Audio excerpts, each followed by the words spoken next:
Sabe, em programação, o grande poder não é fazer uma coisa uma única vez, mas sim fazer ela tipo 1 milhão de vezes e sem suar a camisa. Hoje, a gente vai mergulhar fundo no segredo por trás disso, os famosos laços de repetição na linguagem C. Olha só o nosso caminho de hoje. A gente vai começar entendendo qual é a bronca, o problema da repetição, e depois a gente vai ver as soluções mais espertas para isso. Vamos dar uma olhada nos 3 laços principais e, claro, umas dicas de ouro para ninguém cair nas pegadinhas. Então, para a gente sacar de vez o poder dos laços, a gente precisa primeiro olhar para o problema que eles resolvem. E que problema é esse? O trabalho braçal, o trabalho manual, né? A mágica do computador é justamente essa: repetir uma tarefa zilhões de vezes sem reclamar. E os laços, bom, eles são a varinha de condão para fazer essa mágica acontecer. Pensa comigo. Calcular a média de uma turma. Beleza, para um aluno, moleza. Mas e se a turma tiver 30 alunos? Ou 300? Já imaginou repetir o mesmo código, a mesma lógica 300 vezes? Não dá, né? Simplesmente não é prático. Olha só esse exemplo aqui na tela. A gente está vendo o código para calcular a média de só 5 números. E já dá para ver que é repetitivo. Imagina fazer isso na mão. Não é só chato, é um convite para o erro. A gente digita algo errado, esquece uma variável, e para mudar alguma coisinha depois? Que dor de cabeça. Agora pense em fazer isso para 500 números. Impossível, né? Totalmente inviável. E é aí que entra a nossa solução, um conceito-chave na programação: o laço, ou como a gente costuma chamar, o loop. O que ele faz? Basicamente, é uma estrutura que automatiza toda essa repetição para a gente.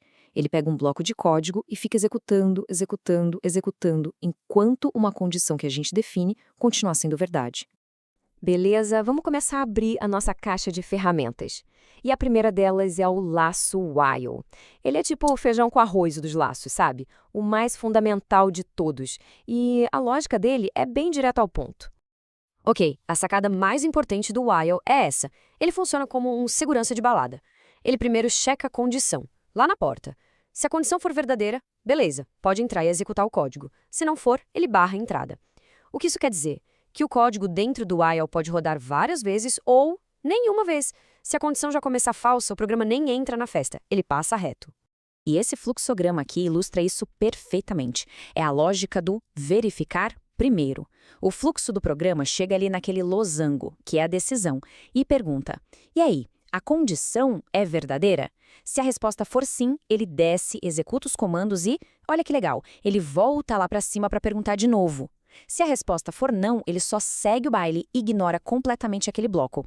Lembra do nosso problema de calcular a média da turma? Olha como o while resolve isso de um jeito super elegante. Primeiro, a gente pergunta quantos alunos são.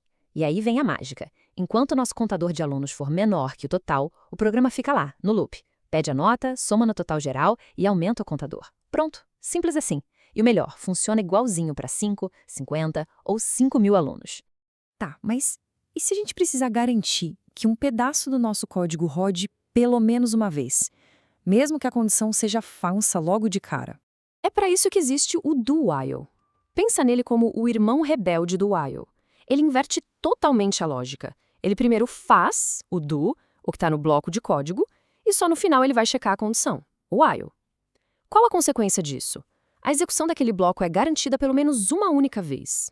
Esse desenho aqui é genial, resume perfeitamente o espírito do do-while.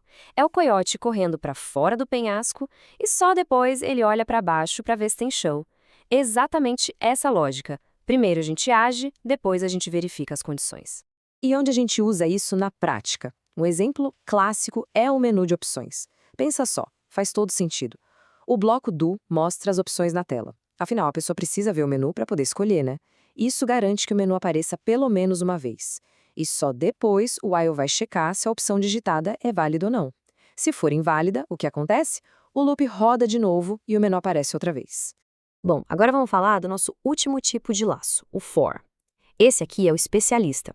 Ele é perfeito para aquelas situações em que a gente já sabe de antemão exatamente quantas vezes uma coisa precisa se repetir. Tipo, contar de 1 a 10 ou percorrer todos os meses do ano. A grande sacada do for, o que o torna tão popular, é a organização. Ele é super arrumadinho. Ele pega as 3 coisas mais importantes de um loop de contagem: onde começa, até onde vai e como avança e coloca tudo junto, numa linha só. Isso deixa o código, nossa, muito mais limpo e fácil de entender de cara. E ele funciona seguindo um roteiro bem certinho, em 4 passos. Primeiro, ele inicializa a variável de controle, uma vez só. Segundo, ele testa a condição antes de cada rodada. Terceiro, se a condição for ok, ele executa o código lá dentro. E quarto, no final da rodada, ele incrementa a variável. E aí o ciclo recomeça, no passo 2, até a condição dar falso. Super previsível e confiável. Agora, se a gente coloca um for e um while fazendo a mesma coisa um do lado do outro, a diferença fica gritante. Olha só, no for, aqui na esquerda, tá tudo ali na cara. A inicialização, a condição e o incremento, tudo numa linha só. Já no while, na direita, percebe como essas 3 partes ficam espalhadas? Uma antes do laço, uma na condição, outra lá no final do bloco. Fica bem mais fácil de se perder, né? Ok, então a gente já conhece as ferramentas. Mas saber usar a ferramenta é uma coisa. Saber usar bem, sem se machucar, é outra. Vamos falar agora de umas dicas e principalmente de umas armadilhas bem comuns que todo mundo precisa ficar de olho. E isso me leva a uma pergunta que dá até um arrepio. E se a condição para parar um laço nunca acontecer? Pois é, a resposta para essa pergunta é um pesadelo. O laço infinito. É um dos bugs mais clássicos que existem. O programa entra num loop e simplesmente não sai mais. Ele fica preso, repetindo, repetindo, repetindo para sempre, travando tudo. E o pior é que isso geralmente acontece por causa de umas bobeiras, uns errinhos simples que qualquer um pode cometer. Tipo, esquecer de aumentar o contador, ou errar na lógica da condição, colocar um menor que quando deveria ser maior que. E uma curiosidade, num laço for, se a gente simplesmente deixar a parte da condição em branco, ele vira um laço infinito de propósito. Mas calma, nem tudo está perdido. Para essas situações e para ter mais controle, a linguagem C dá para a gente uma carta na manga, o comando break. Pensa no break como o botão de emergência. Não importa qual seja a condição do laço, se o programa executa um break, ele sai do loop na hora. É uma fuga imediata. Dá uma olhada nesse exemplo aqui. A gente tem um laço while que, pela lógica dele, deveria rodar enquanto a variável A fosse menor ou igual a B, ou seja, 10 vezes. Mas, olha lá dentro, tem um if que fica de olho. Quando A chega no valor 5, esse if vira verdade e, bum, o break é executado. Naquele exato momento, o laço é interrompido e o programa pula para fora, mesmo a condição A menor ou igual a B ainda sendo verdadeira.